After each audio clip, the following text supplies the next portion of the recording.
یعنی مسلمان عربی نہیں عربی گئے، یہ نوٹ کر لیجئے، اس لیے کہ عربوں کو اللہ نے فضیلت دی تھی،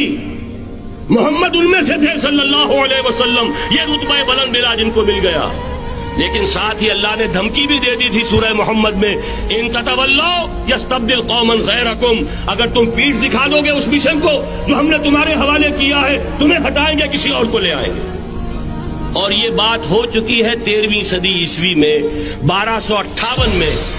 جب سقوط بغداد ہوا ہے، عربوں کے ہاتھ سے عالم اسلام کی قیادت چھین لی گئی، معذور کر دیا۔ اس کے بعد قیادت کن کے ہاتھوں میں آئی؟ ترکوں کے ہاتھ میں،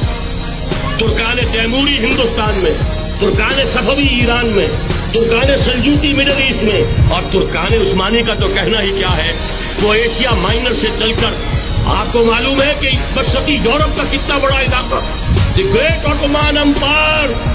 کی صدی کے آغاز تک قائم تھی۔ اس صدی میں عجیب عجیب معجزے ہوئے ہیں۔ گریٹ آٹومان امپائر جو 3 بر اعظموں پر محیط، نام و نشان ختم۔ دی گریٹ USSR، نام و نشان ختم۔ اب تو روس صاحب ایک ملک کی حیثیت سے رہ گئے۔ یہ اس صدی میں 2 اور وقت نہیں ہے، میں اور آپ کو کیا بتاؤں، اس صدی میں تو بڑے بڑے عجیب عجوبے ہوئے ہیں،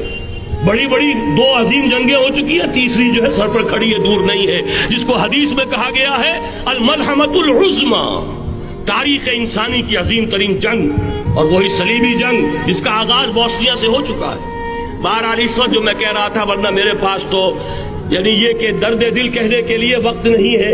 مجھے اپنی بات کو محدود کرنا پڑ رہا ہے، لیکن میں اب آ رہا ہوں اصل موضوع کی طرف، کہ ایک امکان تو یہ ہے کہ اس بلاک میں اسلام کا احیاء ہو، اور اس کے لیے کچھ نویدیں بھی موجود ہیں احادیث نبویہ میں۔ وہ تو آپ نے سنا ہوگا اقبال کا شعر، میرے عرب کو آئی ٹھنڈی ہوا جہاں سے، میرا وطن وہی ہے، میرا وطن وہی ہے۔ حدیث میں آتا ہے یخرج ناس من المشرق یؤتون للمہدی، یعنی سلطان ہی، مشرق سے فوجیں نکلیں گی یہ جو کہ مہدی کی حکومت قائم کریں گی،